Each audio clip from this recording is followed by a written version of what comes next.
Muhammad Dhani, senang sekali bisa mendampingi Anda di podcast kali ini.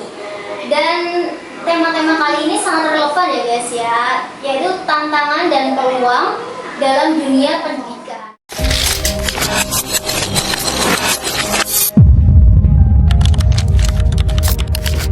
Kita akan membahas tema work-life chaos dan khususnya itu untuk Gen Z dan Gen Alpha, serta bagaimana manajemen sekolah berbasis kurikulum merdeka bisa menjadi solusi.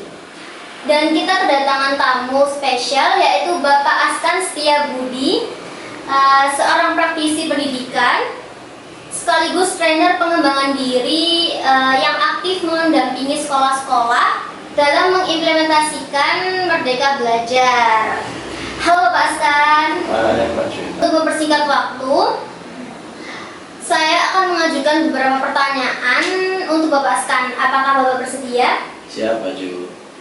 Untuk yang pertama, akhir-akhir ini kita sering mendengar istilah work-life chaos. Nah, sebenarnya work-life chaos itu apa sih, Pak?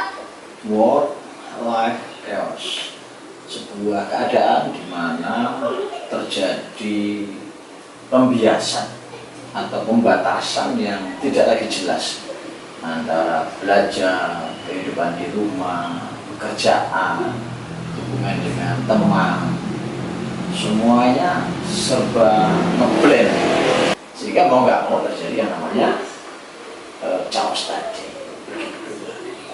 Selanjutnya, jika dikaitkan dengan dunia pendidikan, bagaimana tantangan ini berdampak pada dunia pembelajaran, Pak? Harusnya pembelajaran sekarang ini yang pertama, saat HP tidak dibutuhkan, betul-betul harus dipakai. Nanti kalau dibutuhkan, dipakai dengan akses terbatas. Kemudian siswa dibuat kelompok-kelompok kecil kalau belajar, kelompok-kelompok kecil, kasih tugas yang berbeda. Ya, akses HP cuma satu per kelompok, dan mereka ditugasi dengan tugas yang menjadikan mereka fokus dan produktif sesuai dengan kebutuhan masa depan. Atau misalnya kalau jurusan bahasa misalnya, bagaimana kemudian dikasih tugas membuat artikel atau membuat semacam lembaga kursus sehingga mereka bisa learning by doing, bisa mengajarkan bahasa mereka ke orang lain, atau membuat karya yang ada kaitannya langsung dengan bahasa itu, misalnya bahasa Inggris. Nah, karya-karya apa? Jadi lebih banyak. Ketika pelajarannya misalnya tentang struktur dalam bahasa Inggris, misalnya, bagaimana kemudian guru tidak semata-mata mengajar, tapi mereka kemudian dikasih tugas apa berapa jenis struktur dalam bahasa Inggris. Ada berapa hal yang kemudian mereka harus presentasikan dan itu fokus pada tugas masing-masing. Dan dengan melibatkan mereka fokus pada tugas itu, harapannya mereka lebih fokus daripada mereka hanya duduk manis diam mendengar. Nah, itu metode yang kemudian disarankan oleh banyak ahli untuk menjadikan anak-anak muda sekarang lebih fokus. Itu maksudnya. Untuk yang ketiga, kalau bicara tentang manajemen sekolah berbasis Merdeka Belajar, biasanya bicaranya tentang aspek apa saja ya, Pak?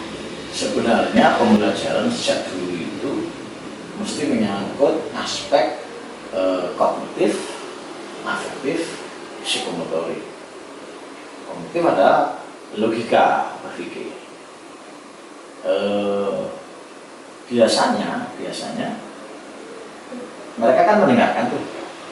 Nah, dibalik sekarang polanya, siswa harus mencari jawaban dari sebuah pertanyaan yang diajukan guru. Kadang berupa proyek, kadang berupa tugas-tugas, yang itu menjadikan sekali lagi mereka lebih fokus. Tapi jangan kelompok besar, kelompok kecil, orang, sehingga mereka terlibat aktif semua. Kalau kelompoknya terlalu besar, menjadi kurang aktif. Dan afektif kaitannya dengan kejiwaan. Jadi selalu isi setiap materi itu dengan sentuhan-sentuhan kejiwaan, sentuhan-sentuhan humanisme, sentuhan-sentuhan spiritual, sentuhan-sentuhan yang menjadikan mereka bertumbuh lebih baik, bukannya sentuhan-sentuhan materialistik. Nah, kadang beberapa sekolah, beberapa kampus tentunya materialistis, suksesnya hanya dunia. Padahal orang untuk bisa lebih bagus itu tentunya harus akhirat gitu, ya, afektif kejiwaan. Yang terakhir psikomotor, melibatkan mereka dalam kegiatan-kegiatan yang memang namanya generasi muda itu rilisnya adalah dengan bergerak.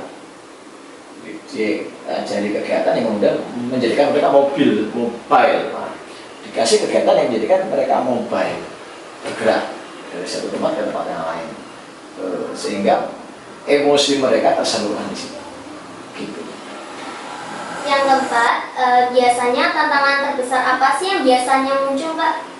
Tantangan bagi kita sebagai pengajar adalah lagi-lagi menjadikan mereka bersemangat untuk berkarya.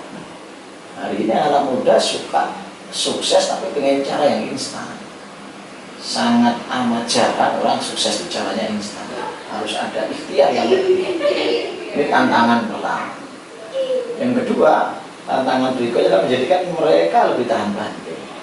Nah, Gen Z ini atau Gen Alpha ini terkenal dengan strawberry generation. Kuat di luar, lembek di dalam. Ini harus kita sabar mendidik mereka supaya tahan banting. Kemudian yang ketiga adalah melibatkan mereka lebih aktif. Karena dengan mereka kita libatkan, mereka bisa kemudian mengeluarkan potensinya untuk hal-hal yang lebih produktif. Begitu mungkin, Mbak.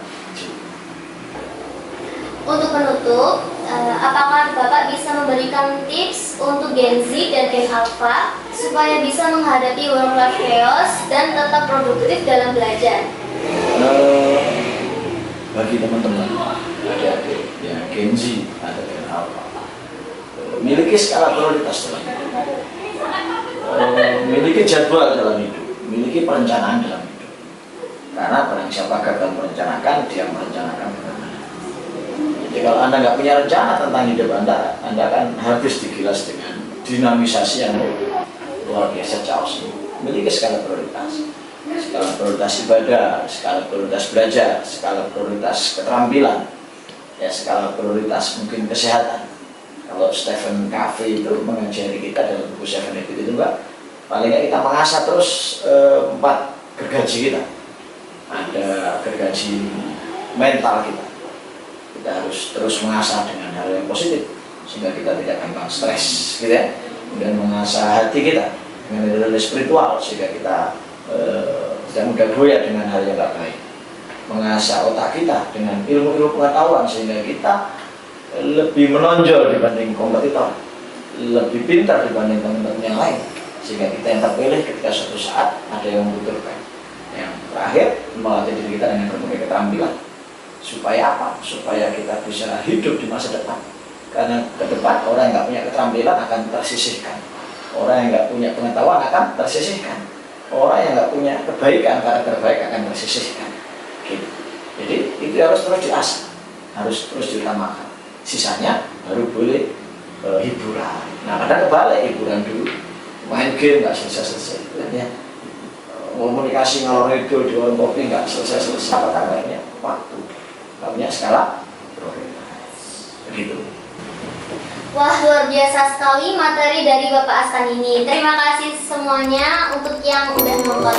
Jangan lupa like, comment, subscribe, dan share video ini ke teman-teman kalian. See you in the next time. See you.